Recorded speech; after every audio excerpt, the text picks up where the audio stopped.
ብፁዕ አቡነ ሳዊሮስን ስራ አስኪያጅ ለማድረግ በሚል የተለያዩ እንቅስቃሴዎች እየተደረጉ እንደሚገኙ ነው ከቤተ ክህነቱ የመረጃ ምንጮቻችን እያደረሱን የሚገኙ። ወይም መምህር ታደሰ ወርቁ አሁን ከመቼም ፖሊሶች ለጥያቄ ትፈልጋላችሁ ተብለው በቁጥጥር ስር መዋላቸው ነው እየተነገረው።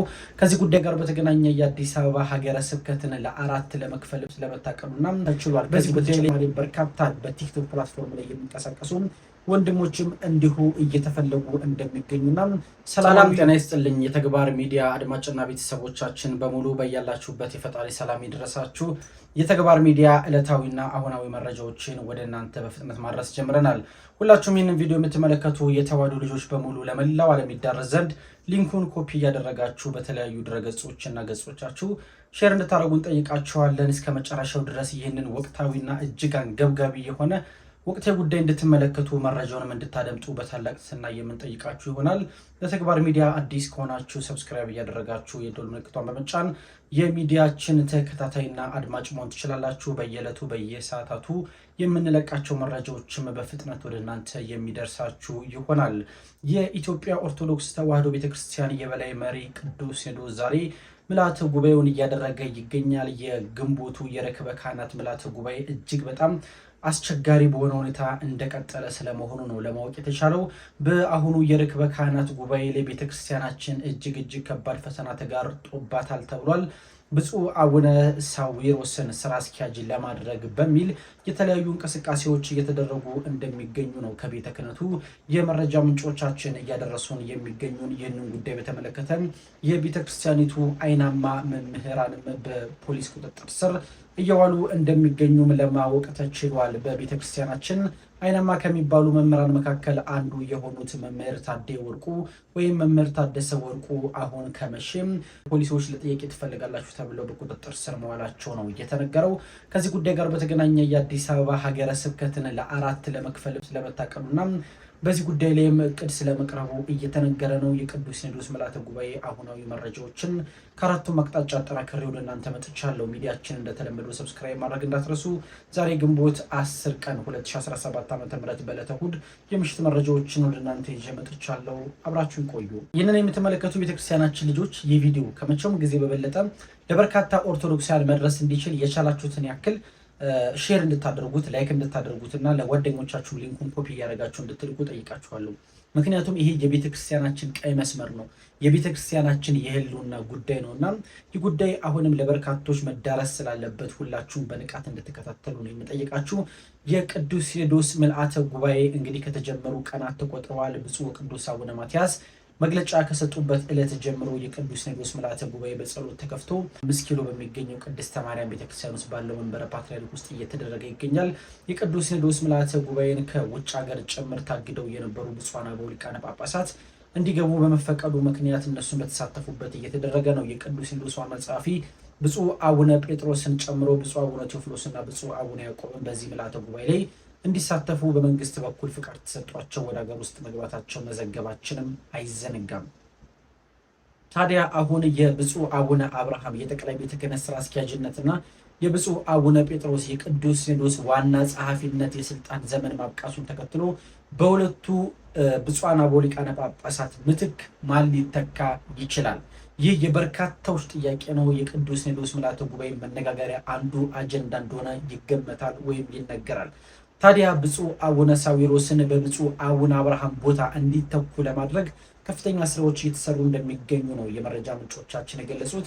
ይህንን ስራ እየሰሩ የሚገኙትን እነማን እንደሆኑ ለጊዜው በውል በስም መግለጽ ባይጠበቅብንም፣ ነገር ግን ብፁዕ አቡነ ሳዊሮስ ከዚህ በፊት ቤተክርስቲያኒቱን ለሁለት በሚከፍል ስራ ላይ ተጠምደው በሻሸመኔ በተለያዩ ቦታዎች ላይ በርካታ ንጹሐን ለሞት እንዲዳረጉ ምክንያት መሆናቸው አይዘነጋም። ብፁዕ አቡነ ሳዊሮስም ሆነ የሚመራው ቡድን በኋላ ላይም በይቅርታ ሱባኤ ገብቶ ንስሐ ገብቶ ወደ ቅዱስ ሲኖዶስ እንዲመለስ ተደርጎ እርቅ መፈጸሙም እንዲሁ የሚዘነጋ ጉዳይ አይደለም።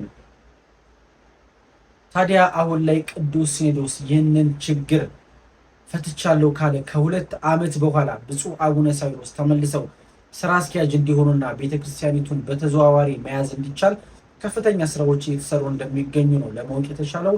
ይህንን ተከትሎ የብፁዕ አቡነ ሳዊሮስን ሹመት ሊቃወሙ ይችላሉ ተብሎ የሚጠበቁ በርካታ መምህራንና ቲክቶከሮች እየታደኑ እየታሰሩ እንደሚገኙ ለማረጋገጥ ተችሏል። መምህር ታደሰ ወርቁ በቤተክርስቲያናችን አይናማ ከሚባሉ መምህራን መካከል አንዱ ናቸው። በፎቶ ላይ የምትመለከቷቸው መምህር ናቸው።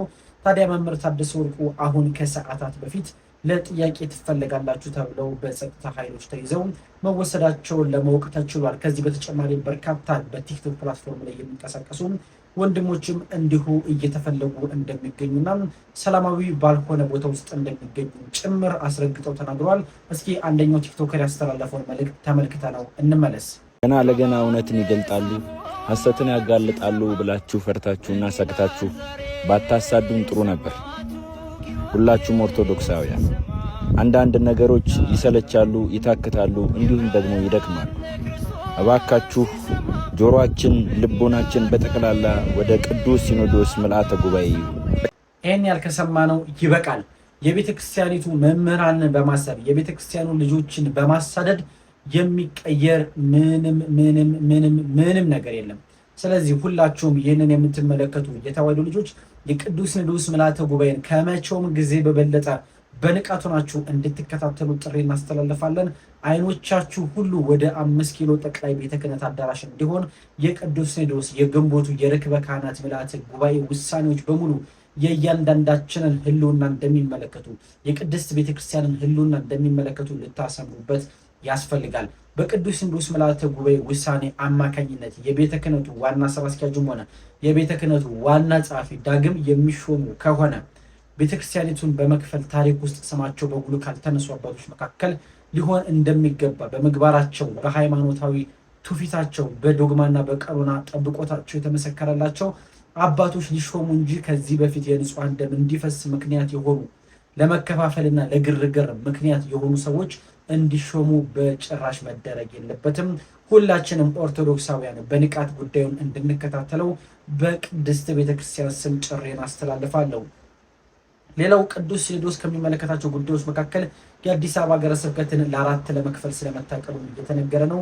የአዲስ አበባ ሀገረ ስብከት ለአራት ተከፍሎ በአራት የተለያዩ ሊቃነ ጳጳሳት እንዲመራ እቅድ ስለመቅረቡም ታውቋል። ከዚህ ጉዳይ ጋር በተገናኘም ጉዳዮችን በዝርዝርና በጥልቀት መመልከት ይጠበቅብኛል። ምክንያቱም መረጃው በተንጠልጠል የተገኘ መረጃ ነው። እስካሁን ዲፕሊ መረጃዎች ይፋ አልወጡም። ነገር ግን የአዲስ አበባ ሀገረ ስብከትን ለአራት ተከፍሎ በአራት ሊቃነ ጳጳሳት አማካኝነት እንዲመራ ለማድረግ ከፍተኛም ሀሳቦች እየቀረቡ እንደሚገኙ ታውቋል። ይህ ጉዳይም ቤተክርስቲያኒቱን በእጅ አዙር ለመጠምዘዝ የሚደረግ ሙከራ ሊሆን ስለሚችል ሁላችንም በንቃት ልንከታተል ያስፈልጋል እንላለን። ተግባር ሚዲያን የምትከታተሉ አድማጭና ቤተሰቦቻችን አብራችሁን ስለቆያችሁ እጅግ አድርገን እናመሰግናለን። ዳግም በሌላ መረጃ የምንገናኝ ይሆናል። ተግባር ሚዲያን ሰብስክራይብ ማድረግ እንዳትረሱ። ከቅድስት ቤተክርስቲያን ላይ አይኖቻችሁን እንዳትነቅሉ። ሰላም ሁኑ።